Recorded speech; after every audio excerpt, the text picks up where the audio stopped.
जयंत ने सीता माता के चरणों में अपनी चोंच क्यों मारी थी?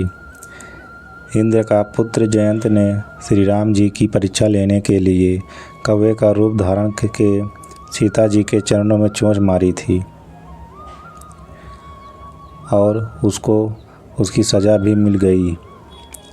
भगवान राम ने उसके पीछे अभिमंत्रित कर एक तिनका छोड़ा था।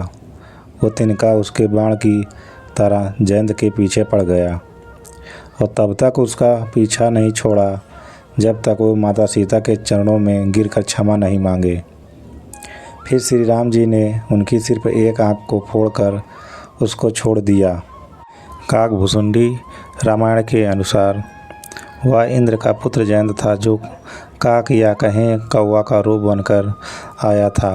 वह एक घमंडी था और अपने घमंड व अज्ञानता के वश में होकर ही माता जी सीता जी के चरणों में चोंच मारी थी। फिर उसका दंड भी मिला। भगवान श्री राम एक तिनके को बाण बनाकर उसके पीछे छोड़ा था, जिससे बचने के लिए वह अपने पिता देवराज इंद्र के भी पास गया था, मगर उन्हें भी उसे शरण देने से मना कर दिया। वह शिव जी और ब्रह्मा जी के पास भी गया। तीनों लोक में वह भटकता रहा, बाकी किसी के पास वह शरण नहीं पाया, क्योंकि वह प्रभु श्री राम जी का द्रोही जो था। वह एक स्थान दूसरे स्थान पर बाण से बचने के लिए भागता रहा। अंत में उसे मार्ग में देवर्षि नारद मुनि जी मिले और संत होते ही करुणा वत्सल व किसी दुख नहीं दे सकते, इसलिए उन्हें जयंत को कहा, तुम प्रभु श्री राम और जगदम्बा माँ सीता अपराध किया है। इस त्रिलोक में तुम्हारी कोई नहीं सहायता कर सकता सिवाय राम के। तब श्री नारद जी उसे समझाया कि इस पूरे ब्रह्मांड में तुम्हें इस बाण से बस प्रभु बचा सकते हैं, अन्यथा कोई नहीं। तुम्हें माता सीता के चरणों में जो चोंच मारी है, जो तुमने अपराध किया है, उसकी क्षमा तो तुम्हें माता सीता ही दे सकती हैं और श्री राम जी, दूसरा कोई नहीं दे सकता।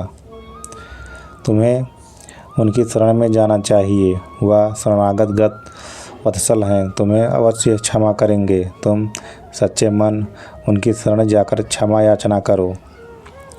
तब जयंत यही कहा और प्रभु श्री राम और माता सीता की शरण में जाकर उसे क्षमा याचना की। तब प्रभु श्री राम क्षमा कर दिया, मगर उसने जगदम्बा माँ सीता के रूप देखकर कुदृष्टि डाली थी।